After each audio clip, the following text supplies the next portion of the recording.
ইরানে হামলার প্রতিবাদে বাইতুল মোকাররমের উত্তর গেট থেকে ইসলামী আন্দোলন বাংলাদেশ একটি বিক্ষোভ মিছিল বের করেছেন। সেই চিত্রটি আপনাদের দেখানোর চেষ্টা করছি। এখানে ইসলামী আন্দোলন বাংলাদেশের ঢাকা মহানগর উত্তরের নেতাকর্মী, দক্ষিণের এবং একই সাথে ইসলামী আন্দোলন বাংলাদেশের মহাসচিব রয়েছেন আজকের এই বিক্ষোভে। প্রিয় দর্শক, আপনাদের জানিয়ে রাখি, এই বিক্ষোভ মিছিল শুরু হয়েছে বাইতুল মোকাররমের উত্তর গেট থেকে।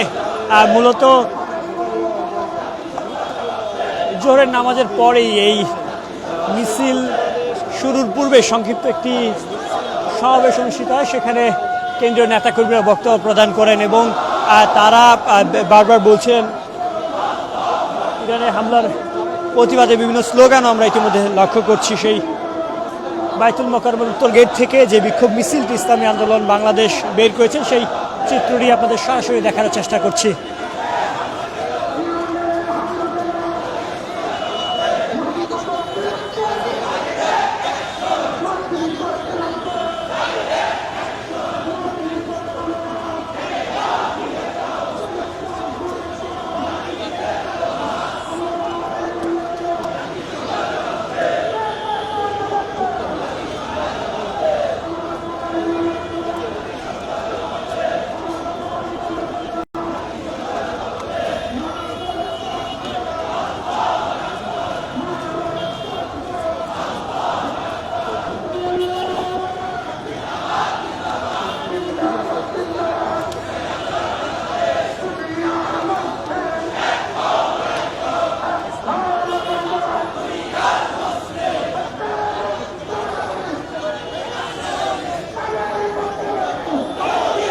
দর্শক, আপনাদের জানিয়ে রাখি, জোহরের নামাজের পর ইসলামী আন্দোলন বাংলাদেশ ঢাকা মহানগর উত্তর এবং দক্ষিণের নেতৃত্বে একটি বিক্ষোভ মিছিল হচ্ছে বাইতুল মোকাররমের উত্তর গেট থেকে। মূলত এই মিছিল পূর্বে আমরা লক্ষ্য করেছি বাইতুল মোকাররমের উত্তর গেটে একটি সংক্ষিপ্ত সমাবেশ করেন ইসলামী আন্দোলন বাংলাদেশের নেতাকর্মীরা। সেখানে বক্তব্য প্রদান করেন।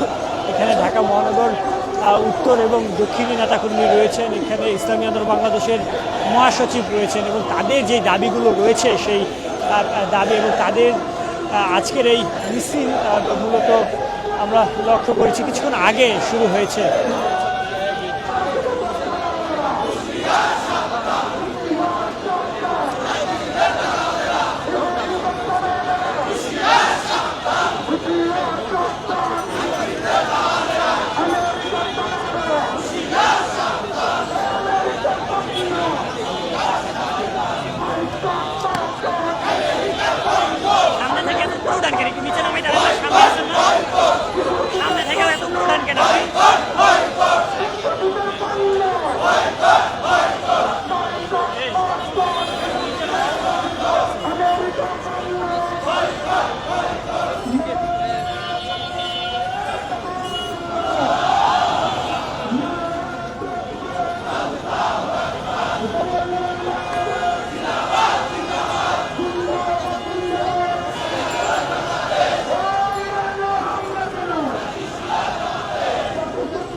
ইরানে হামলার প্রতিবাদে ইসলামী আন্দোলন বাংলাদেশ বাইতুল মোকাররমের উত্তর গেট থেকে একটি বিক্ষোভ মিছিল বের করেছে। সেই মিছিল ইতিমধ্যে পল্টন পেরিয়ে বিজয়নগরের দিকে এগিয়ে যাচ্ছে। আপনাদের জানিয়ে রাখি, এই মিছিল পূর্বে কেন্দ্রীয় নেতাকর্মীরা তারা বক্তব্য প্রদান করেন এবং বক্তব্য প্রদান শেষেই মিছিলটি অনুষ্ঠিত হয়।